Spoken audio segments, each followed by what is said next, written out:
자, 우리 모세 오경 중에 중심 성경 레위기를 보도록 하겠습니다. 레위기는 뭐냐면 전 이렇게 정리해 보면 레위기를 옆에 읽으실까요? 이렇게 사랑하자. 레위기는 뭐냐? 사랑의 방법을 제안하신 겁니다. 사랑을 부탁하신 겁니다. 사랑은 이렇게 하는 거야. 이렇게 하는 게 사랑이야. 하는 하나님의 제안이십니다. 그래서 그 말씀을 듣고서 이 말씀을 듣고서 정말 그러네요.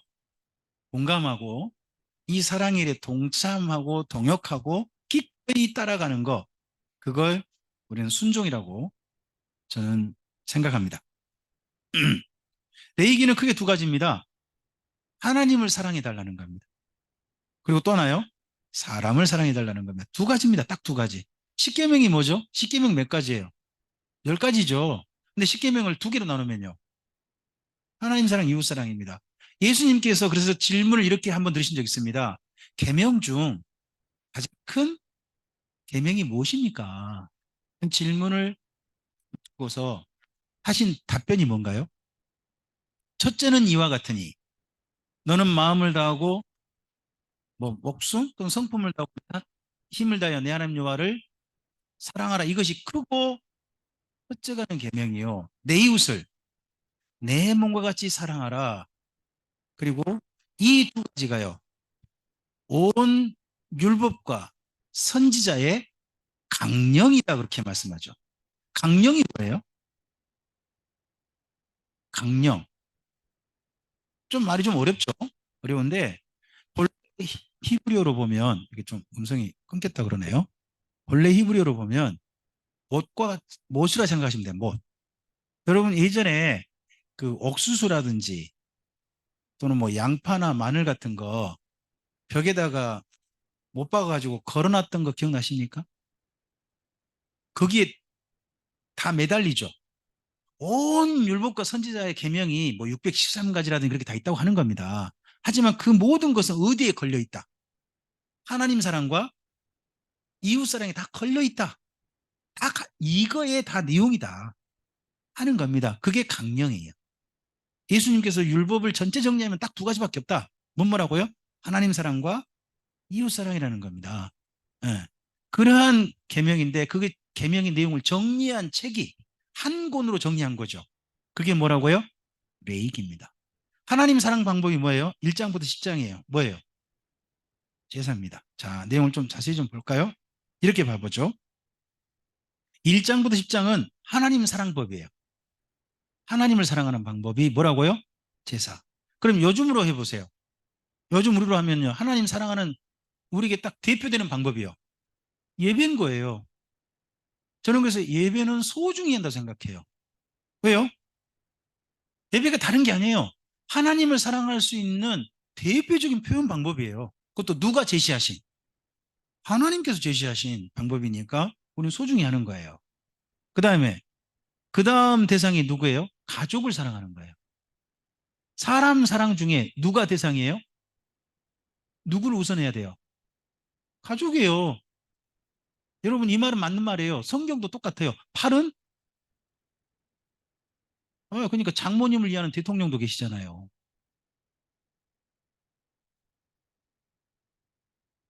뭐 공감 안 하시면 공감 안 하셔도 되는데 다 팔을 안으로 굽는 거예요. 예? 너무 지나치게 굽어서 문제고 잘못되게 굽어서 문제지. 항상 사람은 팔은 안으로 굽어요. 그 뭔 말이에요? 누굴 먼저 챙긴다는 거예요? 가족을 먼저 챙긴다는 거예요. 그래서 하나님께서 사람 사랑 중에 첫 번째 대상을 누구로 하라고요? 가족으로 하라고 했어요. 성경이 정확히 나와요. 이게 1장, 11장부터 15장이에요. 레이기는 11장만 건강법을 생각하시면 안 돼요. 11장부터 15장까지가 건강법이에요. 근데 건강은 누구 사이에 챙겨주는 거예요? 가족 사이에 챙겨주는 거예요. 그리고 공동체법이 있어요. 가족을 넘어선 뭐 이렇게 표현하면 꼭 저기 저 뭐냐 어디 대기업 뭐 멘트 같은데 또 하나의 가족 뭐 그런 말 들어보신 적 있으십니까? 네. 그게 가족 위에 가족들이 전체가 다 뭉쳐가지고 큰 가족이 되는 거죠. 그게 공동체 아닙니까? 공동체 사랑법. 그게 16장에서 26장까지입니다. 25장까지라고 보시면 돼요. 그리고 1장부터 25장까지를 잘 하면 뭘 바꿔요? 상을 바꿔요. 이걸 안 지키면요. 벌을 받는 거예요. 이게 국가법이죠. 여러분, 법규를 잘 지키면 뭐가 나오나요? 뭔 상을 받은 적 있으세요? 요즘 우리나라는 상벌 제도가 제법 좀 좋아져 가지고요. 상이 점점 많아지고 있는 것 같아요. 여러분, 소득 관련된 법 중에 요즘 세금 신고하잖아요. 세금 신고하면 1년에 한 번 뭐 하게 해줘요? 그잖아요. 리필 오잖아요. 국가에서 리필이 오잖아요. 그죠? 오는 거 아니에요? 오잖아요. 그게 원래는 성경의 본래 법이에요. 그냥 지키면 아무것도 없다가 아니고 돌아오는 거. 돌아오는 게 원래 성경 법이에요. 그러니까 우리가 그건 잘한 거예요. 그건 잘한 거예요. 잘 지키면 뭐가 있다? 상이 있다. 법규, 교통법규 잘 지키면 뭐가 있죠? 아무것도 없다 그러니까 안 지키려고 그래요. 잘 지키면 나한테 뭔가 온 게 있어야 적어도 잘해줘. 그러니까 잘 지키면 그나마 온 게 하나 주어진 거예요. 그게 뭐냐 그러면요. 보험이요, 보험. 차 보험 할인. 근데 그것도요. 좀 밑에 가면 더 이상 안 돼. 딱 막아버리니까. 그건 좀 아쉽긴 합니다만. 그게 다 그런 거죠. 그리고 안 지키면요. 벌이 있죠. 하나님도 마찬가지인 거예요. 상과 벌이 있습니다. 그리고 잘 보시면요. 1장부터 25장까지가 하나님 사랑법, 이웃 사랑법이거든요. 사람 사랑법인데 27장은요. 사람 사랑법이 사실 아니에요. 이건요. 애물 관리법이에요. 물질 관리법이에요. 애물. 애물을 어떻게 드릴 거냐 하는 거에 관련된 법이에요. 어, 저는 이렇게 생각해요. 하나님을 바르게 사랑하고 이웃을 바르게 사랑하면요. 물질에 대해서도 바르게 사용하게 된다는 거예요. 근데 우리나라 신앙을 좀 이상하게 가르치긴 한 것 같아요. 지갑이 거듭나지 않으면 그 신앙은 이상한 신앙이다 하는 그런 말 혹시 들어본 적 있으신가요? 맞는 말이긴 한 것 같아요. 맞는 말이긴 한 것 같은데 그렇게 가르치면 안 되죠. 어떻게 해야 돼요? 사람이 거듭나야 지갑도 거듭난다. 이 말이 옳은 말이에요. 제 말이 좀 뭔가 좀 이상한 거예요? 근데 이상해. 뭐 지갑을 자꾸 앞장 세우고 뭐 그런단 말이죠. 그러다 보니까 11조 안 하면 천국 못 간다 이런 말까지 어떤 분들은 그냥 과감하게 막 해버린 분도 있어가지고 문제가 있죠. 네. 그중에서 1장부터 15장은요. 1장부터 10장까지는요. 하나님과 만남의 법인데 뭐라고요? 제사법이에요. 제사법은요. 이게 잘 보면 로마서하고 닮아 있어요. 제사법을 잘 읽으시고 로마서를 읽어보면 예수님과 연결해가지고 제사법이 이어지는 게 보여요. 이어지는 게 보입니다. 어, 먼저 제사로 부르죠. 우리가 예수님만 부름 받죠. 부름 받습니다. 이스라엘 민족이 제사로 부름 받은 민족입니다. 그래서 듣고 믿고 회개하잖아요. 그리고 속죄와 칭의를 얻고 성령 강림하고 새 존재의 삶을 새 삶을 사는 게 이게 로마서입니다. 로마서 이야기예요. 근데 레이기가 어떻게 되죠? 먼저 하나님께 나아갑니다. 그게 뭡니까? 번제예요. 번제. 속죄제, 속건제까지 해가지고 뭐예요? 여기까지예요. 속죄 칭의까지예요. 칭의가 뭐죠? 칭의. 의롭다 칭함 받는 거예요. 그럼 이걸 다른 말로 해봐요. 의롭다 칭함 받는다는 말을 여러분이 한 문장으로 구성해서 선포해 줘 보세요. 당신은 의롭습니다. 당신은 무죄합니다. 당신은 이제 하나님과 만날 수 있는 사이가 되었습니다. 하는 선포를 합니다. 어느 때? 제사 때. 누가 해줄까요, 원래? 제사장이 합니다. 제사 드리는 사람 뭘 준비해 갈까요? 재물을 준비해 가지고. 그 재물을 누가 잡을까요? 가져온 사람이 죽입니다. 제사장이 죽이면, 그 사람이 죽이면 나중에 제사장이 이제 뭐 죽인 것도 나오긴 합니다만 죽이면 제사장은 뭘 할까요? 피를 받습니다. 피를 달아받습니다. 그 다음에 가죽을 벗깁니다. 누가 벗깁니까? 예, 제물을 가져온 사람이 직접 벗깁니다. 창자를 드러냅니다. 누가 드러냅니까? 제물을 가져온 사람이 드러냅니다. 그리고 한 점 한 점 포를 뜹니다. 포를 뜬다 표현이 좀 그런가? 성경대로 하면 각을 뜬다라고 나와요. 각을 뜬다. 근데 포 뜨는 거지. 뭐 다르게 말할까요? 회를 친다? 아, 이렇게 하는 거예요. 그걸 그렇게 하면 제사장은 어떻게 해줘요? 구별된 걸 따로 분류하고 일부는 태우는 거예요. 태우는 일을 해주는 겁니다. 그래서 제사자와 제사장이 하는 일이 전혀 구분돼 있어요. 구분돼 가지고 둘이 합력해 가지고 제사를 완료하면 제사장이 선포를 하는 거예요. 제사자에게 당신의 죄가 사함 받았습니다. 당신은 이제 의로워졌습니다. 당신은 이제 의로워졌습니다. 선포를 뭐라고 해요? 칭의. 그래서 이제 당신은 누구랑 만날 수 있습니다. 그때 뭐가 바쳐지는 거예요? 소제. 그리고 마지막으로 제사의 완료로 뭘 바치는 거예요? 화목제. 하나님과 만날 수 있게 됐으니까 만날 수 있는 걸로 끝나면 안 되는 거죠. 이제 하나님과 어떻게 돼야 돼요? 사이가 좋아져야죠. 화목이란 말이 뭐예요? 사이가 좋은 거잖아요. 화목한 가정이 다른 말 아니죠. 사이가 좋다는 말이잖아요. 하나님과 사이가 좋게 하는 마지막 제사로 완료하는 거예요. 그래서요, 여러분, 예배를 잘 드렸다는 말은 뭔 말이에요? 예배드려서 은혜 받았다 하는 말이 뭔 말이에요? 하나님과 사이가 더 좋아졌다는 말이야 되는 거예요. 근데 우리는 은혜를 받았다 그러면 뭐예요? 그렇지, 뭔가 내 마음속에 뭔가 참, 그래, 좋더라. 이걸 가지고 자꾸 이야기를 하려고 그래요. 그게 아니고, 그 예배 드림으로 하나님과 내 사이가 더 가까워졌다가 원래 은혜 받은 거예요. 그게 은혜 받은 건데 자꾸 우리는 누구 중심으로 모든 걸 해석하려고 그래요? 내 감정, 내 필이 좋아. 내 필이 중요해. 필, 필 받았어. 그죠? 필 받은 걸 뭐라고 해요? 은혜 받았다. 이렇게 이제 표현한단 말이에요. 좀 그런 부분들은 저는 본래 성경의 본래 표현과 좀 거리감이 있다. 좀 생각을 합니다. 어, 이런 것이 레이기 제사예요. 근데 레이기 제사가 잘 보면 전부 다 로마서 1장부터 6장까지 내용인 거예요.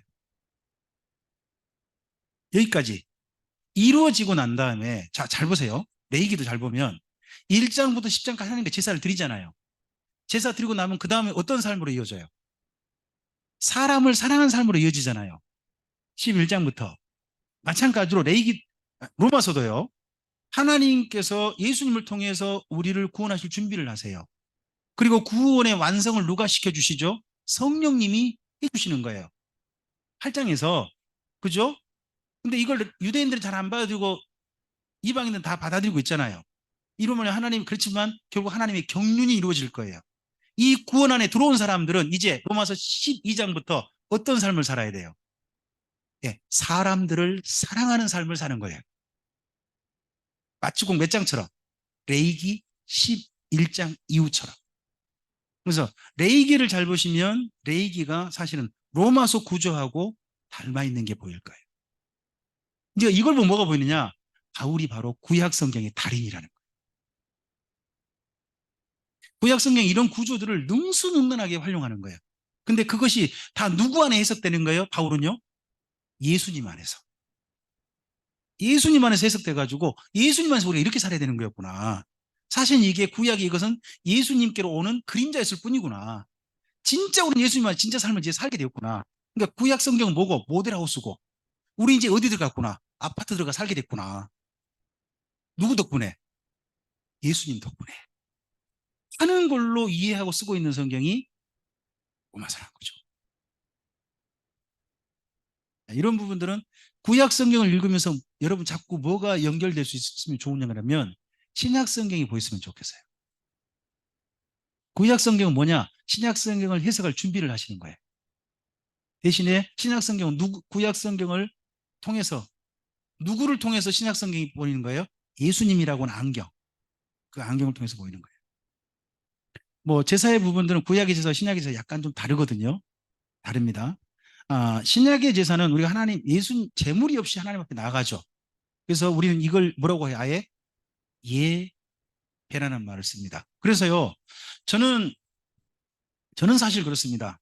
여러분, 우리가 하나님 앞에 모이는 예배당을, 우리 모임을 제단이라고 하는 것에 대해서 어떻게 생각하십니까? 저는 그런 말 굳이 쓸 필요 없다는 생각을 갖습니다. 제단이 뭐죠? 제사 드리는 단입니다. 그러면 목사님을 제단에 세우시면 어떤 일을 하셔야 됩니까?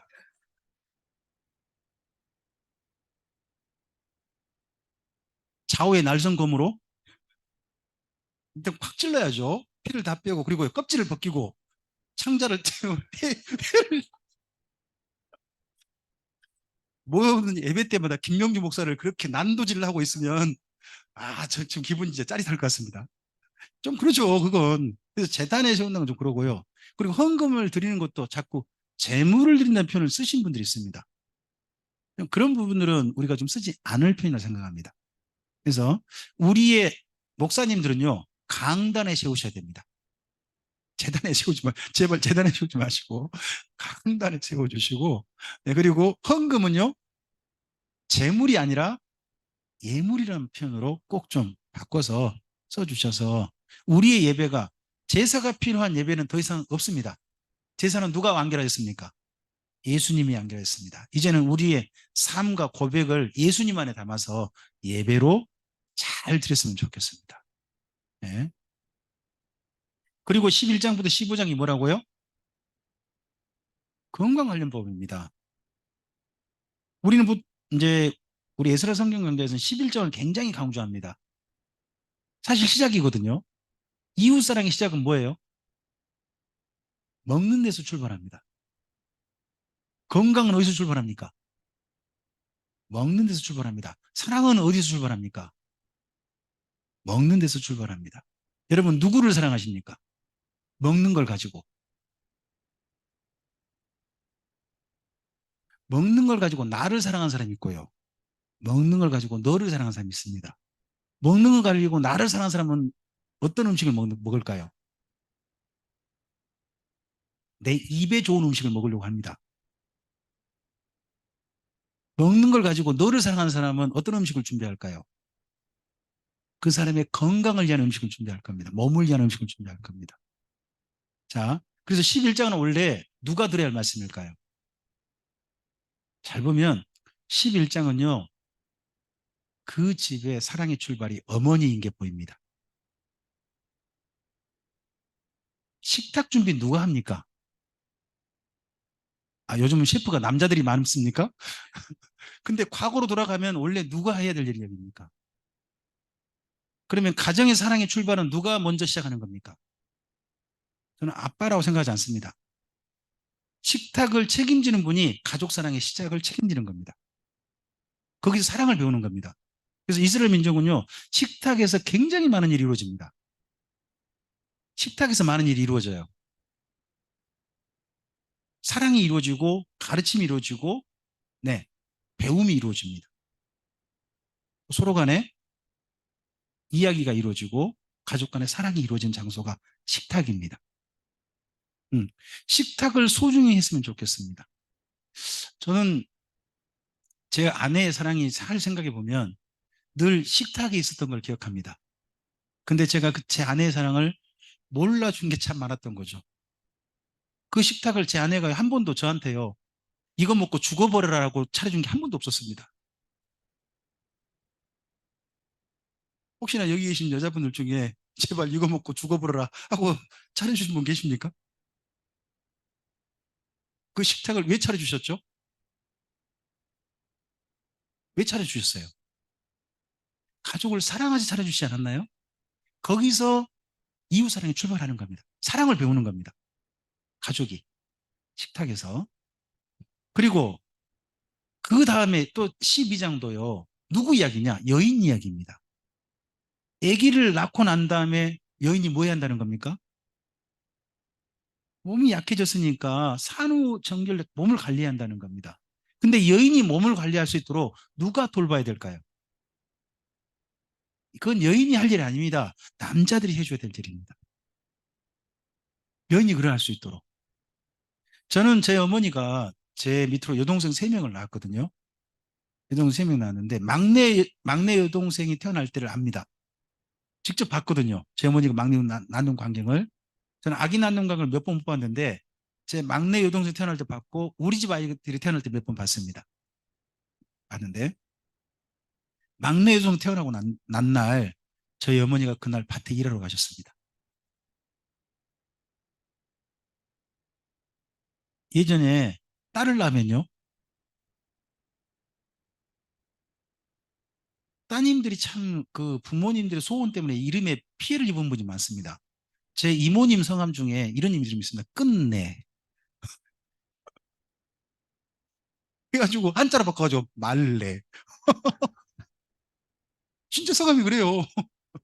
혹시 여러분 집안에 그런 거 있지 않습니까?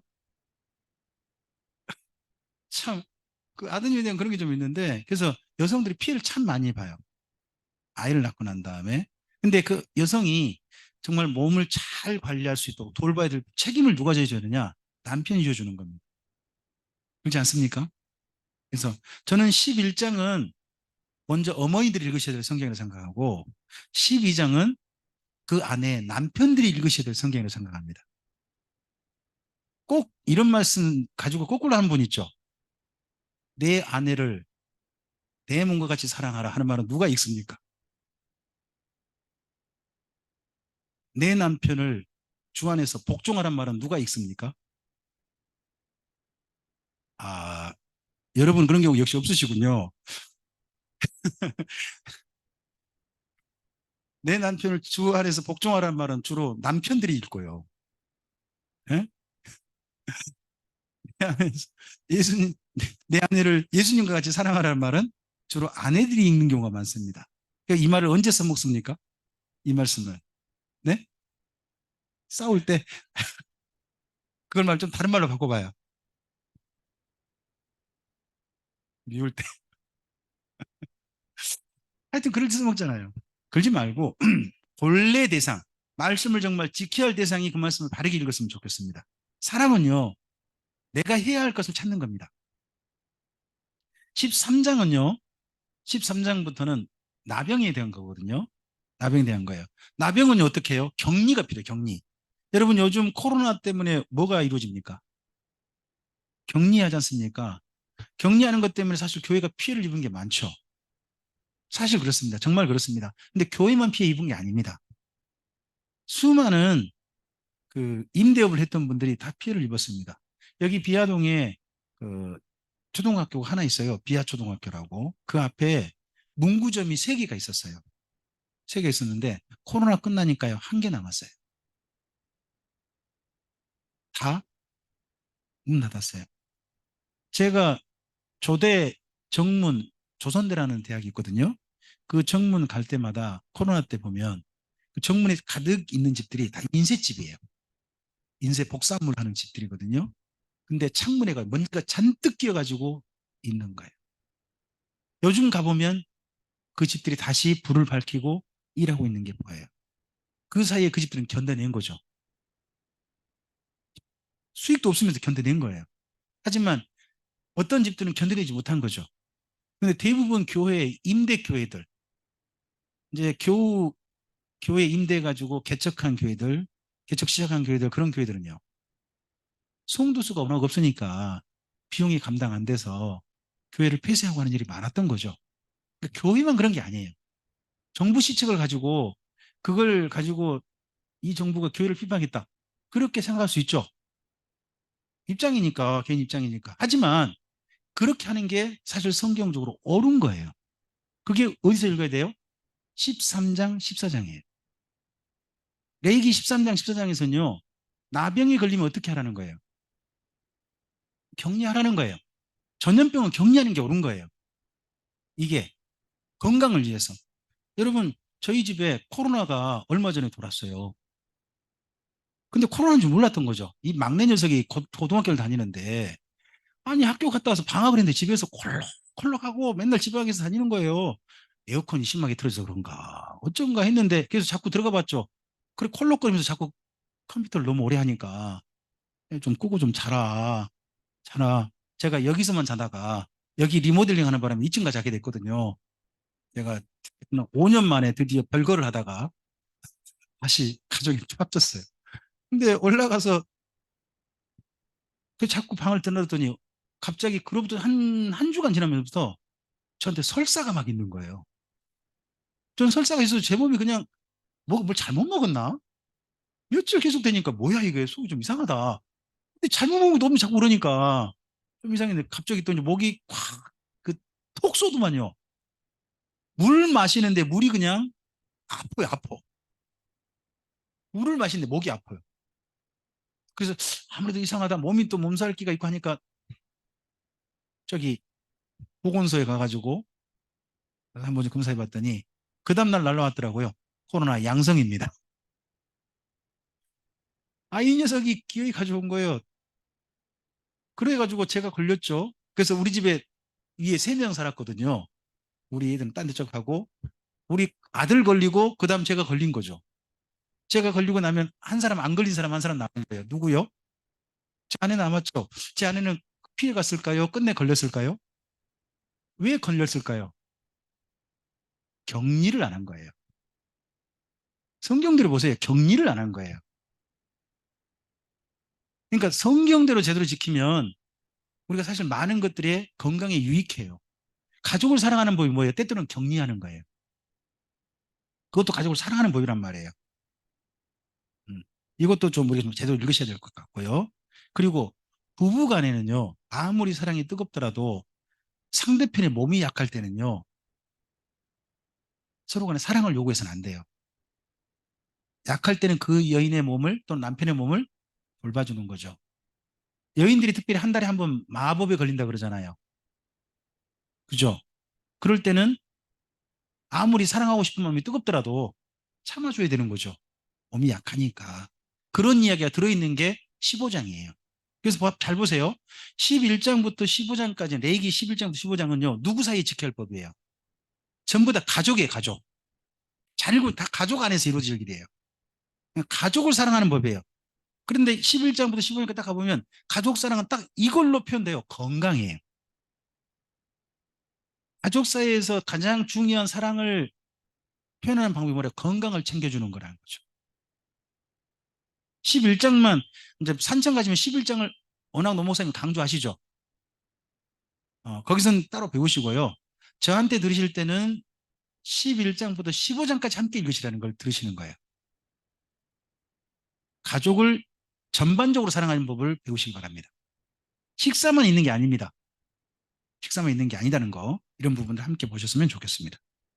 그리고 16장부터 25장까지가 이웃사랑법입니다. 이웃사랑법인데요.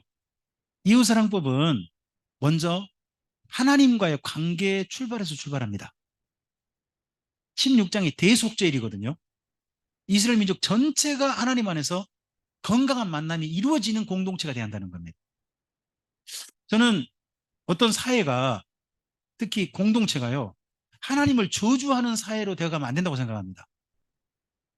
점점 그 사회가 교회 덕분에, 하나님을 믿는 사람 덕분에 하나님께 또 호감을 가지게 만들어야 한다고 생각을 해요. 제 생각이 잘못되지 않았죠? 이게 옳지 않습니까?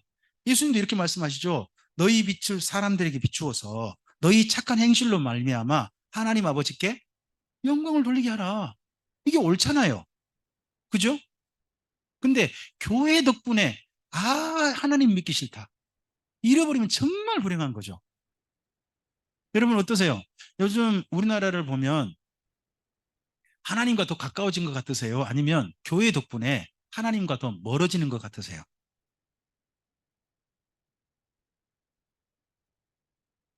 정부 탓 이런 것만 할 게 아니라 저는 교회가 자기를 돌아봐야 할 때라고 생각합니다. 우리 덕분에 지금 우리 사는 이웃들이 하나님과 지금 어떻게 되고, 나 때문에 하나님과 어떻게 되고 있는가? 우리 교회 덕분에 우리 주변 사람들이 어떻게 되고 있는가? 이걸 좀 잘 읽을 수 있었으면 좋겠습니다. 그게 첫 번째 출발입니다. 16장. 하나님과의 바른 관계죠. 그리고 17장은요. 쉽게 말하면 17장은 이렇습니다. 한번 따라서 볼까요? 회식 규례. 회식, 회식에서 뭐를 지켜라? 피하고 기름은 먹지 말라는 겁니다. 여러분, 우리나라는 음식은 피하고 기름을 피합니까? 즐깁니까? 음, 특히 어느 때? 회식 때. 그건 좀 바꾸라는 겁니다. 근데 우리 집도요, 가족끼리 밖에 나가서 먹지 않습니까? 밖에 나가서 먹을 때 뭐 먹으러 갈까요? 순채식 별로 안 먹으려고 합니다. 그죠?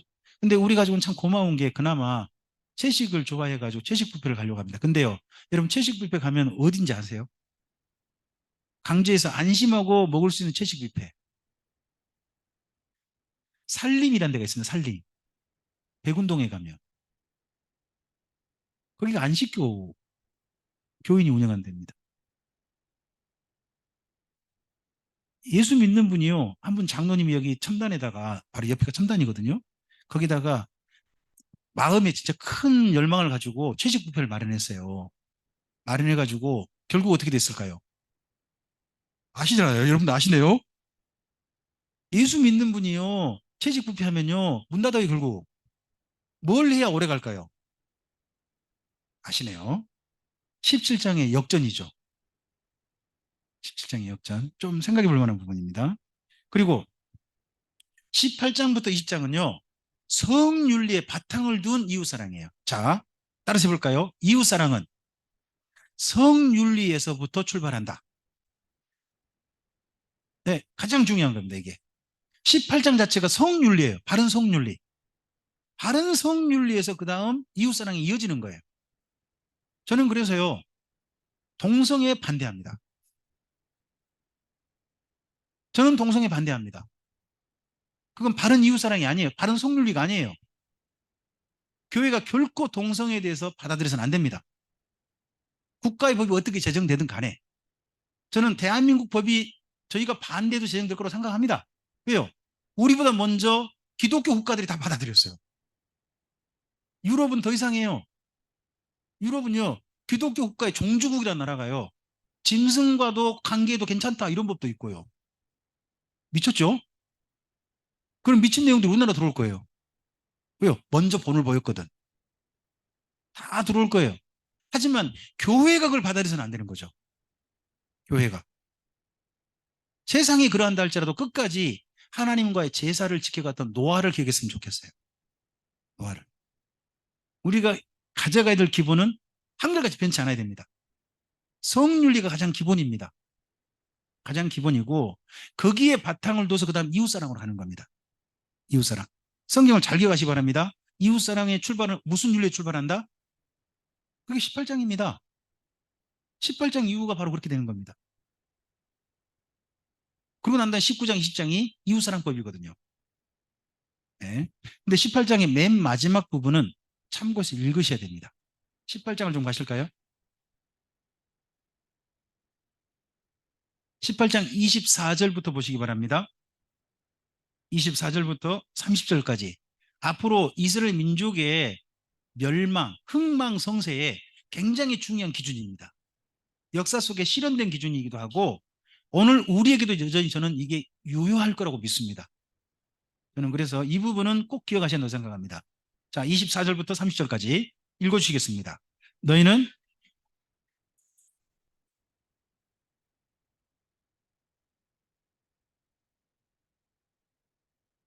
그 땅도 더러워졌으므로 내가 그 악으로 말미암아 보라고. 잠깐 멈춰보세요. 여기 땅을 더럽힌다, 악한 일이다 하는 게 뭐예요? 앞에 있는 18장 내용이에요. 근데 18장 내용이 다 뭐냐? 성범죄들이에요. 하나님께서 하지 말라는 성범죄들이에요. 그게 뭐라고요? 더럽힌 일이고 악한 일이라는 거예요. 악한 일이다. 계속요. 26절요.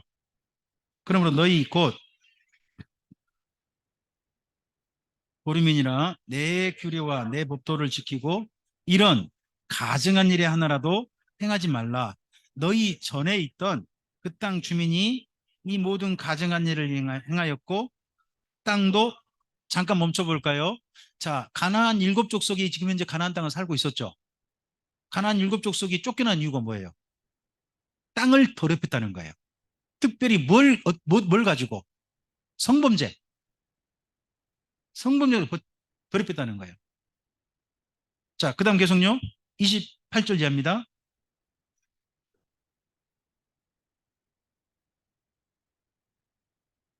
계속요. 이 가증한 모든 일을 행하는 자는 그러므로 너희는 내 명령을 지키고 너희가 들어가기 전에 행하던 가증한 풍속을 하나라도 따름으로 스스로 더럽히지 말라. 나는 여러분 사랑하면 상대편이 하지 말라는 거 안 하는 거예요. 그죠? 사랑하면요 그 사람이 정말 원하는 거 하는 거예요. 그게 사랑하는 사이 아닌가요? 그죠? 하나님께서 근데 제발 하라고 하는 것 중에요 옳지 않는 게 없어요. 우리한테 해가 되는 걸 하라고 하신 적이 없어요. 다 뭔가요? 우리를 살리고 우리를 건강하게 하고 우리를 하나님 안에 정말 복되게 하는 일로만 하나님이 정말 해달라고 하세요. 그리고 하나님이 하지 말아라는 일이 어떤 일인가요? 우리한테 해가 되고, 그렇죠? 우리를 나쁘게 만들고, 우리를 더럽게 만들고, 우리를 부패하게 하는 일만 하지 말라고 하는 거예요. 여러분, 사실 집에서 제발 하지 마라 하는 말 누가 제일 많이 해요? 누구예요? 엄마죠. 신목사님이 말씀하세요? 사모님이 많이 말씀하세요? 집에서. 그죠? 보통 엄마죠. 그래서요, 저는 이 말을 믿습니다. 엄마의 잔소리는 복음이다. 엄마의 잔소리 중에 쓸모없는 이야기는 없다는 거예요. 들으면 다 뭐가 되고.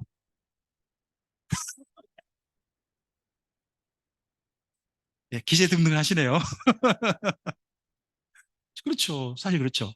하나님이 하지 말라 하신 일도요. 다 우리에게 필요한 일이에요. 정말 좋은 일이에요. 하지 않아야 좋은 일이니까. 이스라엘 민족이 이걸 그래서 말씀한 겁니다. 자, 이러한 세상이 될 수 있도록요.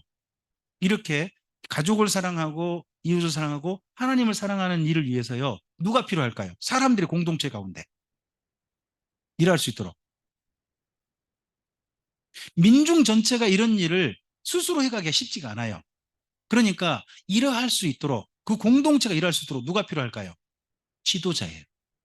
그래서 21장부터 23장이 있는 거예요. 지도자는 왜 필요하냐? 그 공동체도 건강하고 지도자를 통해 공동체가 더 아름다워지기 위해서 또 올바르게 되게 지도자가 필요한 거죠. 그래서 여러분 지도자를 여러분들이 투표할 때 잘 하셔야 되는 거예요. 후회할 투표해서는 안 돼요. 적어도. 저는 예전에요. 아주 예전에는요. 제가 맨 처음에 예수님을 믿고 나서 신학을 갔을 때는 주로 여당 찍었어요. 제가 왜 여당 찍었을까요? 그때 여당이 전두환 대통령 이런 쪽이었어요. 저는 뭐 전라도 사람이지만 그쪽 찍었어요. 왜요? 제 선배님들이 정부에 복종해야 된다. 하나님이 거기 세우셨다. 그런단 말 저는 목사님 말씀은 누구 말씀? 여러분은 그렇게 생각 안 하셨어요? 저는 그렇게 생각하고 살았는데 그러니까 목사님이 그쪽을 옳다고 하니까 그럼 나는 투표도 어떻게 해야 되겠다. 내 마음은 별로 안 좋은데 하지만 투표는 어떻게 해야 되겠다. 저 예전에 그렇게 찍었어요. 안 믿어지세요? 전 진짜 그렇게 했다니까요. 제가 모르겠어요. 아, 그 이후에 김대중 대통령이 나오지 않았다면 저는 계속해서 아마도 보수당을 찍었을 가능성이 좀 높다고 생각해요. 그쪽 생각이. 제가 왜 김대중 대통령 찍었을까요? 맞아요. 우리가 남이가. 딴 거 없었어요. 그냥 우리가 남이가. 이제 그건 여당, 야당 그 상관없이 그 전라도 사람 중에 누가 나왔으면 좋겠다. 대통령 나왔으면 좋겠다. 이 마음이었거든요. 그거 아니었다면 제가 생각을 좀 바꿔볼 여지가 별로 없었지 않을까 싶어요. 그리고 이제 노 목사님 만나면서 조금 좀 생각이 좀 이제 좀 많이 좀 바뀌었죠. 많이 바뀐 건 맞습니다만은 예전엔 저 사실 좀 그런 사람이었어요. 그러니까 제가 생각한 지도자가요. 누가 옳다고 생각한 겁니까? 심지어 독재자인데 독재자고 수많은 사람들을 죽이고 있던 사람의 정의 실현 이런 말을 쓰니까 그 말이 어떠다? 그 말이 옳다. 했던 사람이 아니 수많은 사람을 죽인 사람이 정의 실현 말을 쓰는 게 옳습니까? 틀립니까? 안 맞는 거잖아요. 근데 그런 걸 옳다고 저는 믿었던 사람이었거든요. 그래서 지도자를 누구를 따르냐가 굉장히 중요한 사회를 이룹니다. 지도자. 성경에서요. 이러한 사회 속에 반드시 지도자가 역할이 중요하다는 내용을 들어 있습니다. 특히 어떤 지도자가 중요할까요? 마지막 지도자. 이들마저 망가지면 안 된다. 그게 종교 지도자입니다. 21장부터 22장 내용이 다른 지도자가 아닙니다. 종교 지도자 이야기예요. 저는 그래서 최후의 보루, 그 보루가 바로 목사님들이셔야 한다고 생각합니다. 목사를 믿지 못할 세상이 되면 이렇게 표현하면 죄송합니다만 그 사이는 끝장날 겁니다. 대한민국은 어떻습니까? 목사를 믿을 만한 세상이 돼갑니까? 목사는 믿지 못할 대상으로 생각하십니까?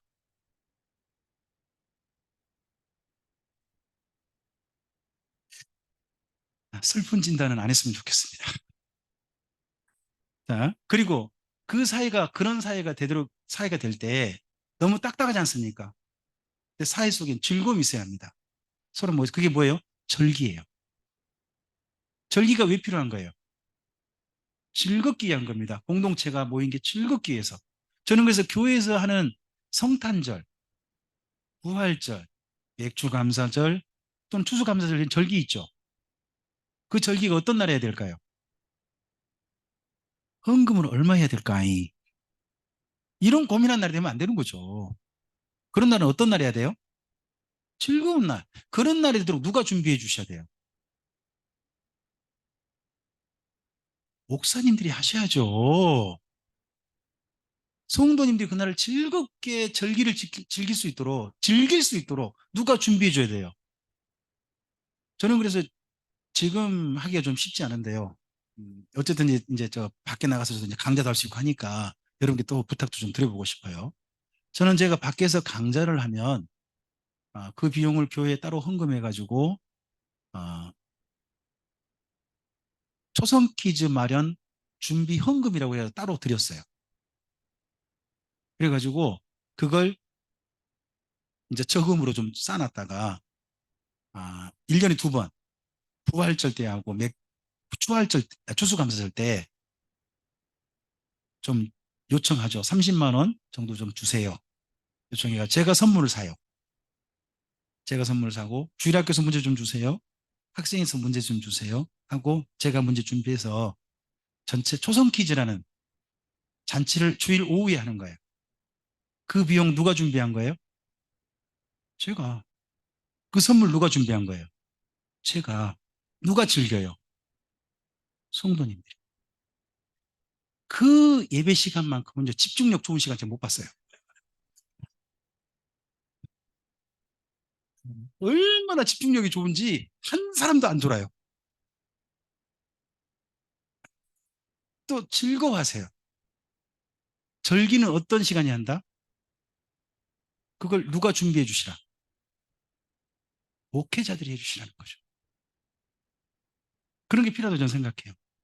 어쨌든지 그런 것들을 생각해보고 정말 즐겁게 절기를 지킬 수 있도록 절기를 정말 즐길 수 있도록 준비해 주시면 절기를 만날 때마다 성도님들이 하나님 안에서 그 즐거움을 경험하게 치게 될 거겠죠. 아니겠어요? 그죠?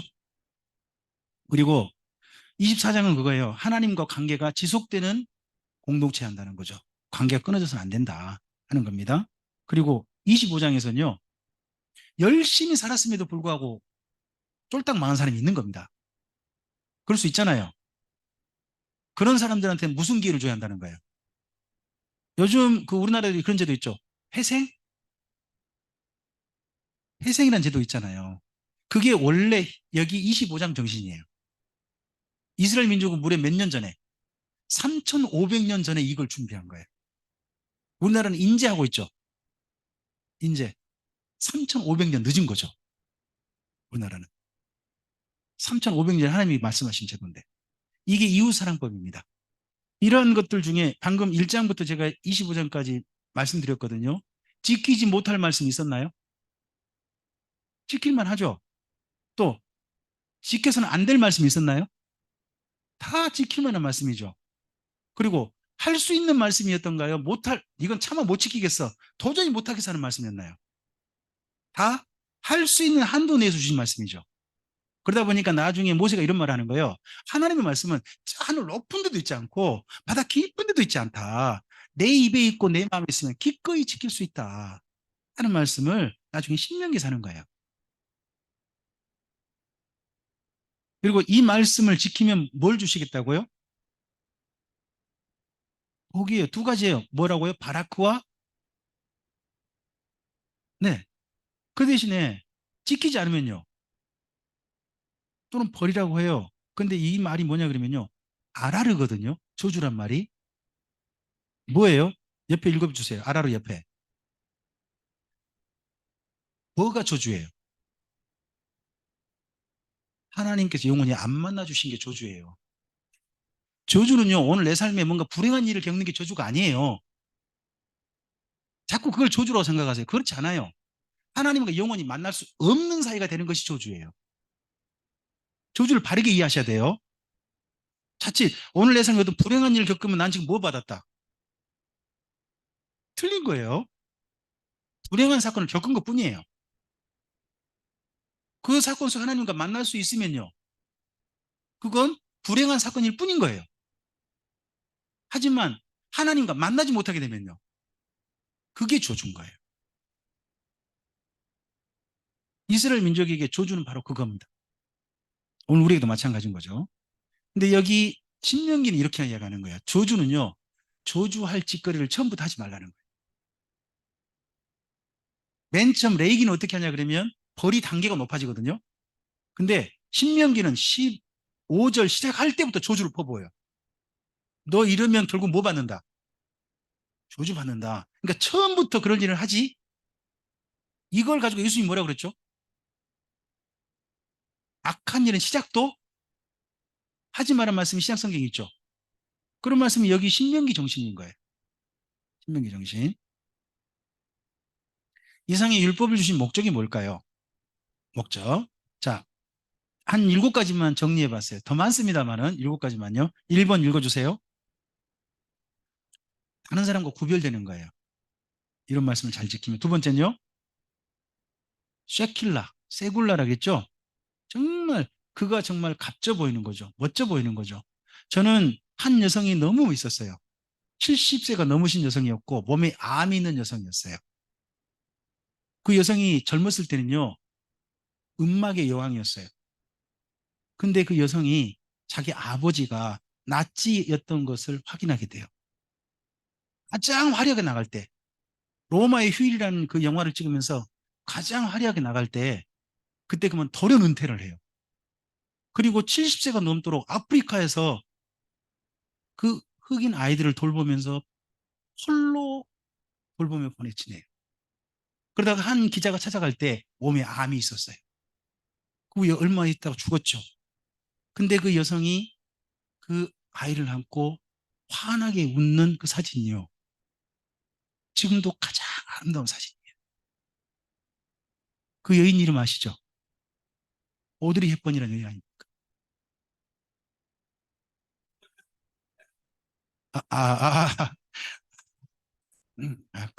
이야기하지 마시고.